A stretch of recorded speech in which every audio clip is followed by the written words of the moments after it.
Hi, welcome to my channel. My name is Hugo, and today we're going to continue the video from last week. We're going to extend our scripts in order to allow us to do monthly deposits. Depends how many times you want to deposit per month, per week, or even per year. So stay around. Okay, so now let's get started. One of the things that I'm going to leave on the description, it's actually the link for the code. You can get this from my GitHub. It's going to be available. And now I'm going to jump into the folder that we've built on my previous video. If you want to check that, the link is on the description as well.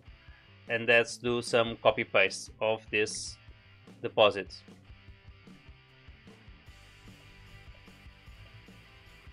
And here we're going to put with monthly deposits. Okay, so now let's open this project. Let's open the project in Visual Studio.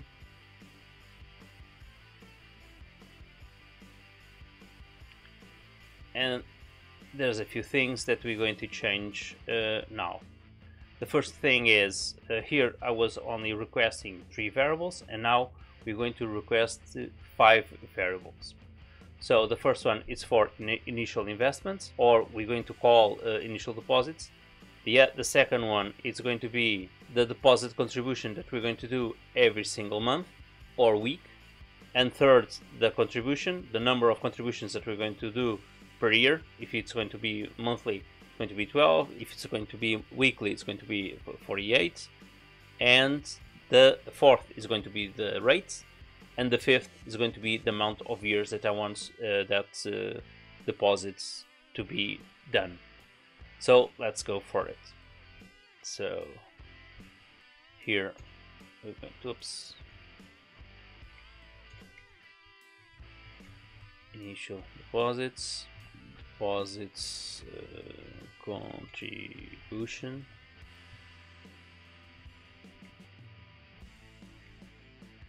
This one's going to be contribution 1, 2, 3, 4, and this is going to be, we're going to change this for years. So let's go change the variables.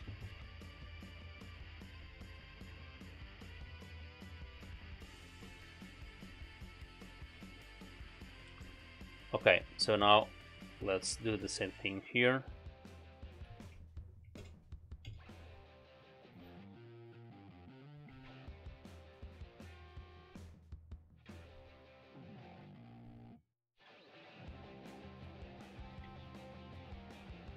So for now we already have all the variables that we're going to request from the user for the API that we are building, and we're going to create a new few variables, and we're going to convert all of them into floats because we're going to work with floats, not with strings. So let's do this now.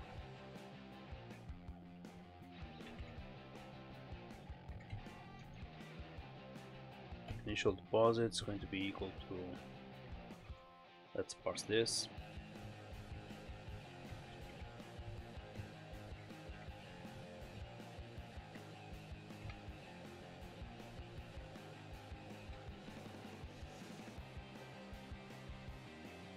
Deposit contribution.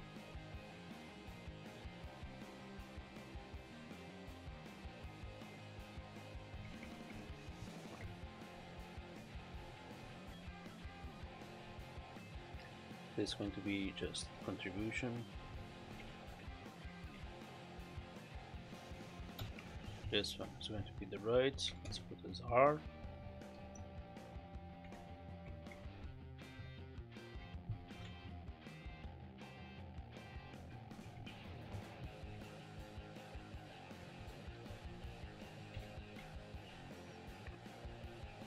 This one's going to be years.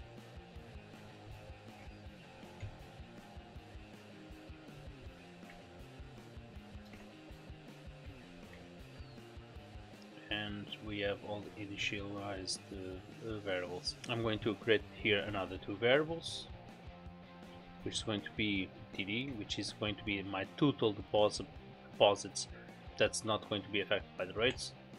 I'm going to explain you this later on.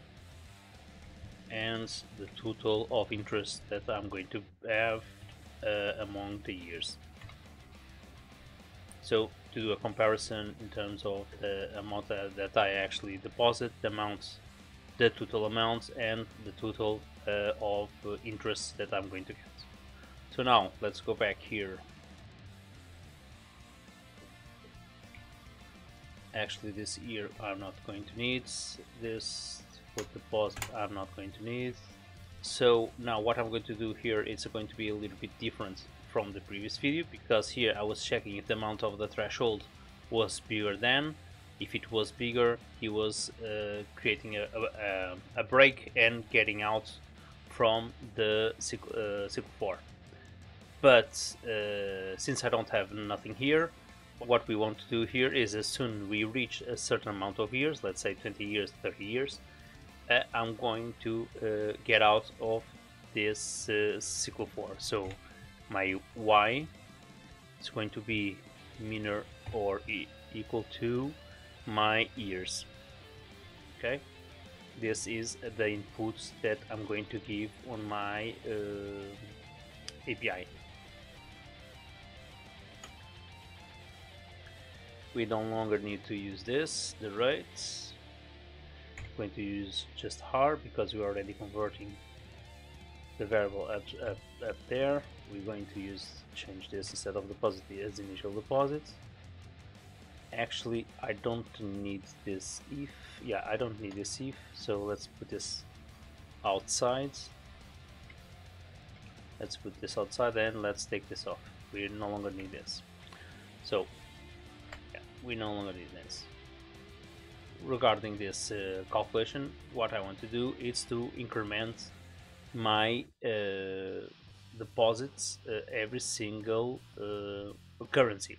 Let's say monthly or weekly or whatever, but let's say monthly as example. So first of all, what I'm going to do here, because this what is doing is calculating just my rates for the amounts that I have initially.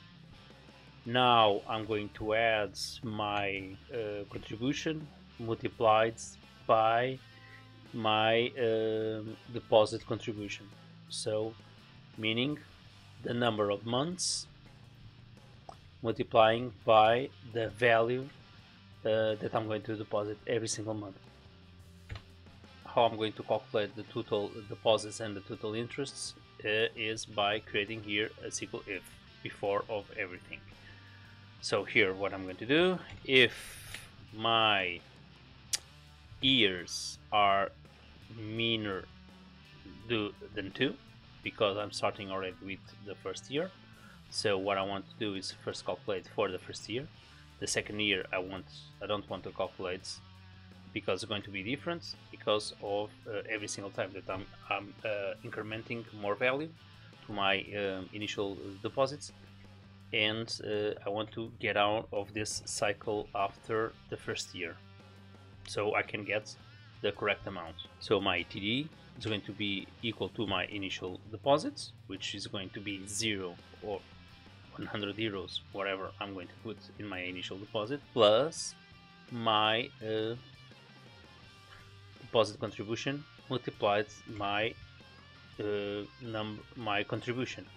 So what I'm doing here is my total deposits is going to be equal to my initial deposit, which if I don't deposit anything is going to be 0 on the first year, and then whatever is going to be calculated here, and I'm going to add the amount that I'm going to add to that year, in this case, which is going to be my contribution multiplied by the number of contributions that I'm going to do per month. So let's go, that's done.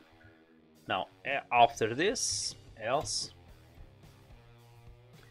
if it's not the first year, for all other years I'm going to calculate my TD. It's going to be exactly the same thing, okay? Because here, actually let's remember this is wrong.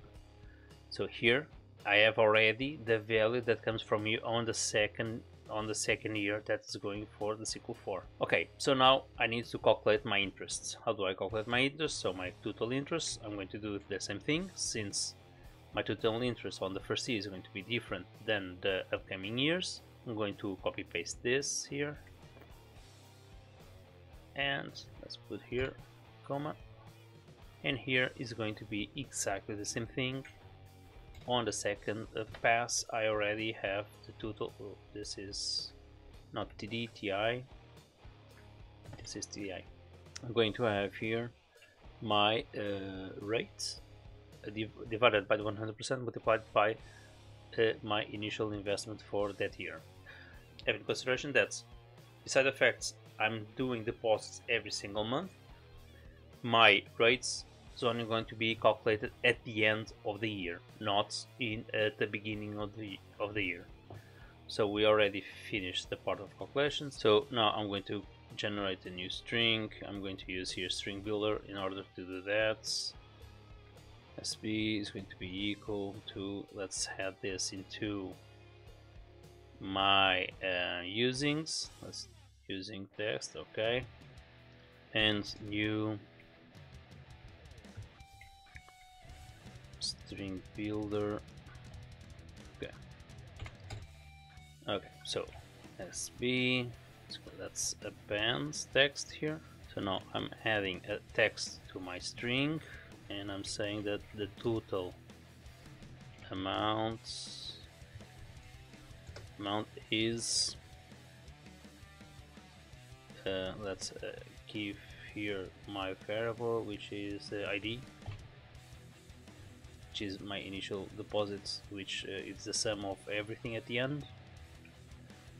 Let's add here another one, and total amount, the total of deposits, that's TD, total of interest, TI, let's put here total, total of interest,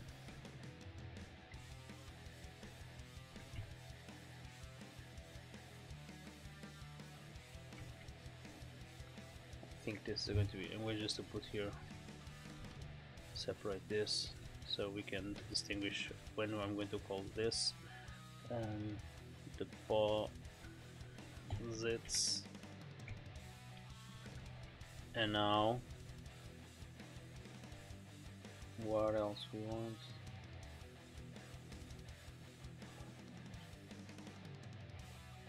Actually, we don't need this. I want to put here is, I'm going to have here total amount is 4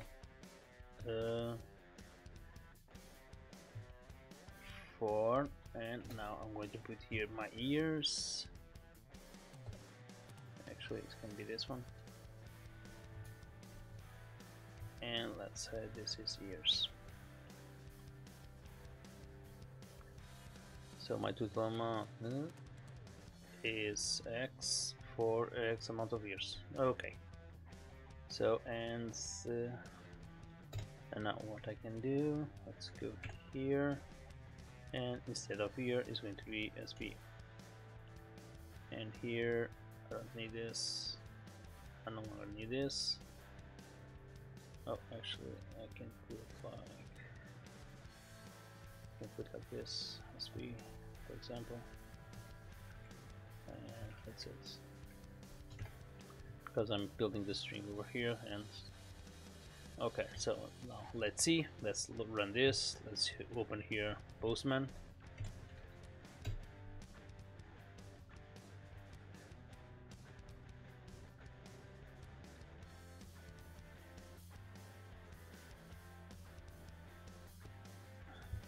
Okay, we have here our URL. I already have this all set up here on my Postman, and I have already put here my initial variables. So $10,000 as initial deposit, $500 as deposit contribution.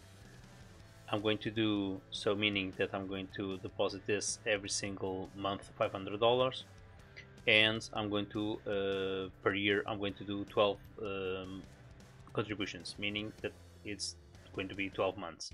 if I want to do weekly, I'm going to increment this for 48.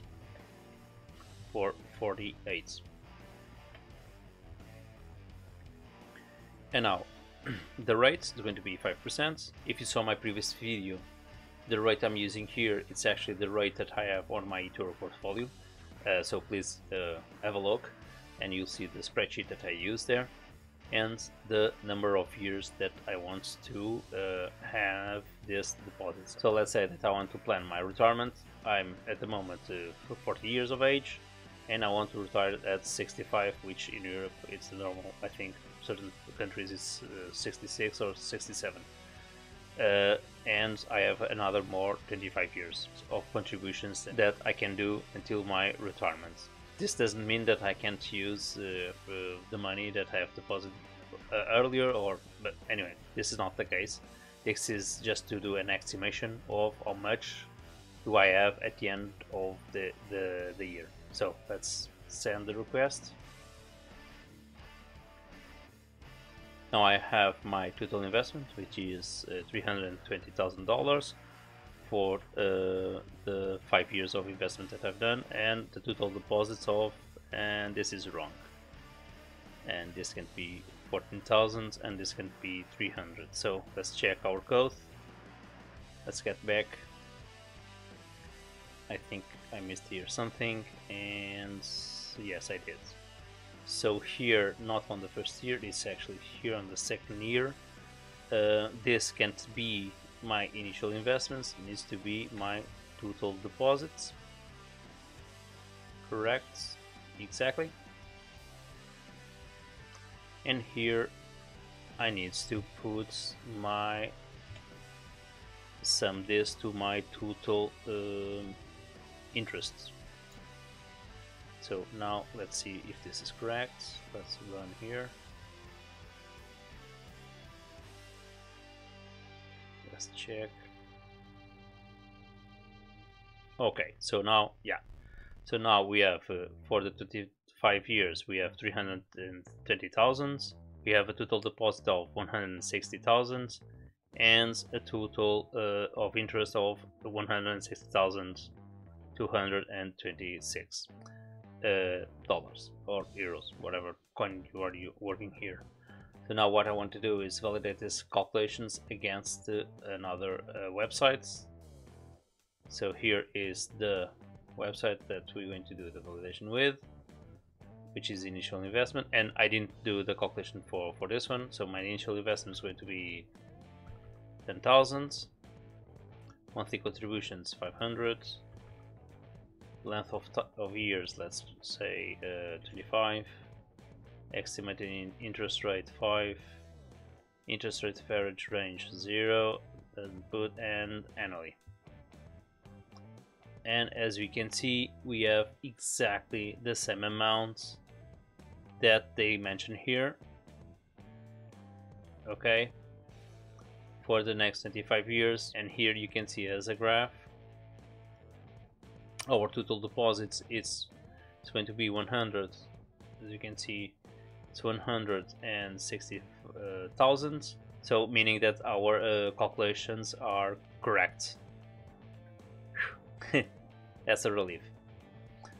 Back into the code, one of the things that we can do here is also, instead of I'm requesting the number of years that I want to do this, I can put when it's going to be my retirement age for my country, or what is the age that I have at the moment, and do that calculation. So I can create more complexity in this, and also, for example, I can deduct here my tax that I need to pay every single year for the dividends that I received. Remember that dividends, any dividend that I receive, I need to pay.